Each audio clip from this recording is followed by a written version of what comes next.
saudara pendengar di seluruh kepulauan Nusantara, bahkan dimanapun saudara berada. Selamat mengikuti siaran kami, selamat mendengarkan, dan tetap merdeka. Celote Aki. Aki Rukman. Inilah Aki Rukman. Rukman, wajah sejuk tapi beriman.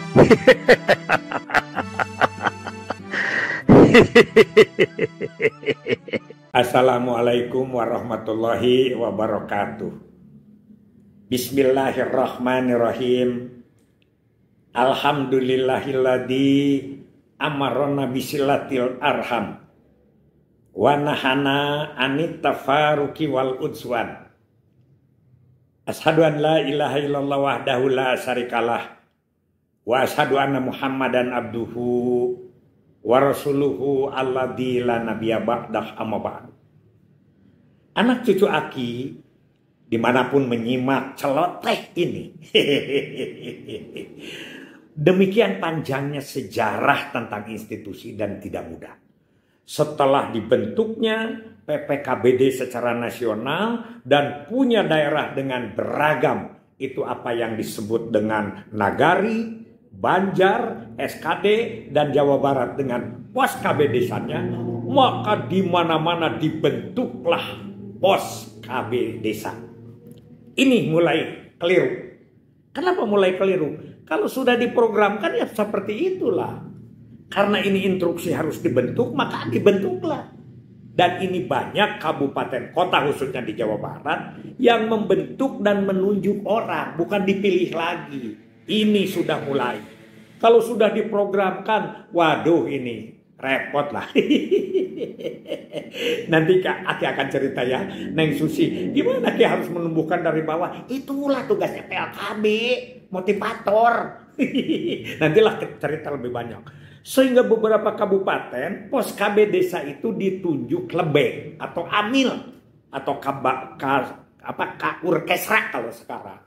Sehingga di mana-mana nggak jalan. Di mana-mana hanya bersifat distributor dan lain sebagainya. Tapi kehidupan berpaguyuban menjadi tidak jalan. Salah satu yang ditugaskan ke Aki yaitu membuat pos KB semacam Cibodas Pasir Jamu untuk diterapkan di Kabupaten Subang. Maka Aki per 1 September 1979 dipindahkan ke Subang karena di sana pada umumnya pos KB desa itu hampir semua malah yaitu lebih. Belum ada yang wanita kemudian yang ditumbuhkan dari bawah. Sedangkan distribusi kontrasemi emang bagus di Subang itu yaitu dengan TMH. Aki itu dengan buku tuh ya, dengan banyaklah ya Bu Nur semua para bidan berangkat ke satu daerah, orang kumpul dibagi pil 3 bulan sekali, begitu kelakuannya. Ya, walaupun Aki juga tidak berhasil membuat pos KB yang bagus karena terbawa arus dengan ayudisasi. Itu cerita yang lain lah. Nah, itulah bentuknya di mana-mana sudah dibentuk dan kemudian dimasukkan kepada sistem. Ya, institusi kita itu dari pusat, yaitu sistem mulai dengan adanya laporan-laporan, adanya catatan-catatan di pos KB desa itu ada R1, ada macam-macam lah gitu, ada buku bantu dan lain sebagainya. Itu organisasi. Sekali lagi organisasi, Aki paling sebel kalau ada yang menyebut pos KB desa adalah kader. Nah, dari situ tumbuhlah mulai dengan institusi-institusi lain di luar pos KB desa. Yang pertama, yang lahir kita itu adalah income generity. Yang kemudian namanya menjadi UPPKA. Ide dasarnya, mungkin Pak Victor di sana lain ya berpikirnya. Tapi kalau Aki yang diterima di kabupaten kota, ide dasarnya itu daripada gizi itu, daripada stunting itu, daripada posyandu itu. Jadi karena stunting rakyat Indonesia atau anak-anak Indonesia, maka harus dibantu dengan gizi. Dibentuklah Pokbang, kelompok penimbangan, dan Departemen Pertanian menyediakan makanan-makanan untuk dibagikan kepada masyarakat. Siapa sasaran yang paling utamanya? Yaitu adalah akseptor KB sebagai insentif yang sudah lebih dari 2 tahun. Apa? Yang pertama kelinci, ada yang domba, dan kemudian yang secara nasional kelapa hibrida dan lain sebagainya. Itulah institusi di luar Pos KB yang mulai dibentuk oleh kita. Ya. Kemudian pada tahun 1982 ada lagi institusi kita itu yang namanya sekarang menjadi Poktan adalah BKB. Kalau BKB itu tidak bareng dibentuknya tahun 1992 berdasarkan Undang-Undang Nomor 10, tapi dia mah lebih mendahului. Karena ide ini lain. Ide ini bukan dari BKKBN. Ide ini adalah dari Meneng PP, yaitu Ibu Sulasikin Murpratomo. Waktu itu kan Menteri Negara Pemberdayaan Perempuan. Zamannya Pak Harto itu 2 kali kalau nggak salah. Nah, dia membentuk BKB ini dengan catatan juga salah satunya kurang gizi dan kedua pola asuh. Sehingga dia itu harus merambah ini ke kecamatan-kecamatan, ke desa-desa. Namun saya, Ibu Sulasikin Murpratomo tidak punya kaki, tidak punya petugas sampai ke desa. Ya Meneng PP kan waktu itu nggak punya. Kalau sekarang kan disatukan dengan DPA 3KB dan lain sebagainya gitu ya. Ada itu mah. Malah TPD Jawa Barat akhirnya juga dibawa ke DP3 AKB menjadi teladan kan begitu. Nah, gimana? Diserahkanlah kerjasama dengan BKKBN. Makanya BKKBN yang mengoperasionalkannya dan sekaligus programnya juga diserahkan. Ya, tentu saja kerjasama tetap ada. Itu dicanangkannya di Cirebon dengan Pak Haryono Suyono ya, dengan Bung Sulasikin tahun 82 kalau tidak salah. Karena 86 itu Aki juga baru masuk ke TOT.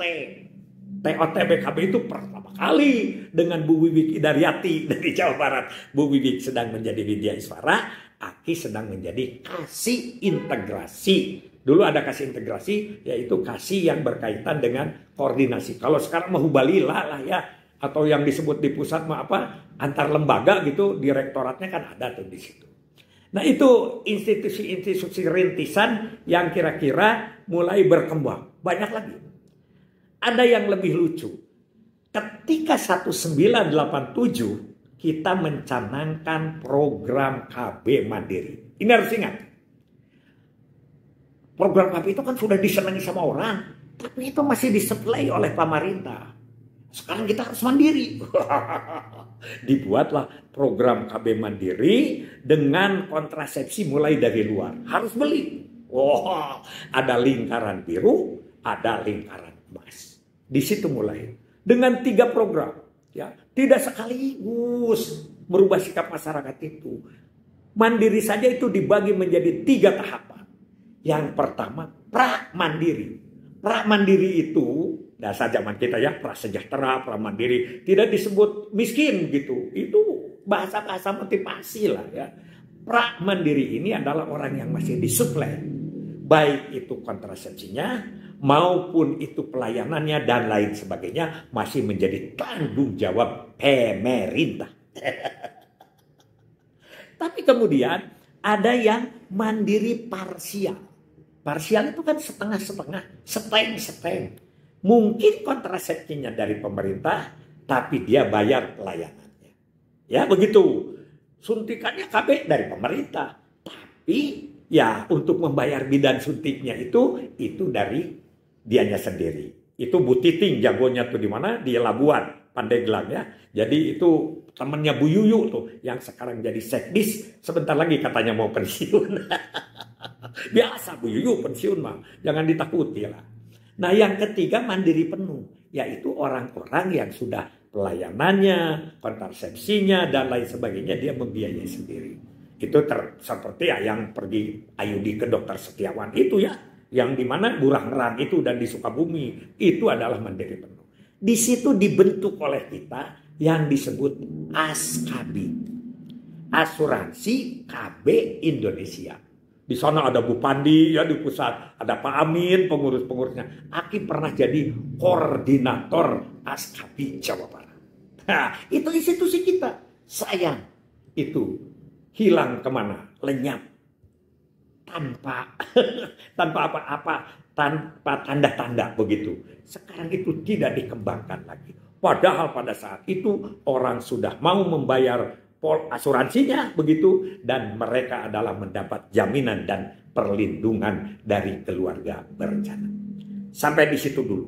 Sebentar lagi kita akan memasuki uraian tentang Undang-Undang Nomor 10. Disitulah terbentuknya institusi-institusi yang bagaikan jamur di musim hujan. Itu ya. Ini agak panjang, tapi nggak apa-apa. Kita biar paham dulu. Biar paham. Ini kan satu versi. Aki sebut satu versi tadi juga disebut yang di Jawa Barat, mungkin di tempat lain. Sekali lagi ya kemarin dibahas, sekali lagi banyak orang yang bilang sama programnya ada di mana-mana. Tapi yang nggak ada itu yang ngedongengnya seperti Aki. Ya mudah-mudahan lah kita sehat semua ya. Pokoknya kita tetap ngobrol tanpa komersil. Hanya berdasarkan tanggung jawab. Wal yasaladina law tarakum min khalfihim zurriyatan diapan khawfu alaihim wal yattaqullaha wal yaqulu qaulan sadida. Hasbunallahu wa ni'mal wakil, ni'mal maula wa ni'man nasir. Wassalamualaikum warahmatullahi wabarakatuh.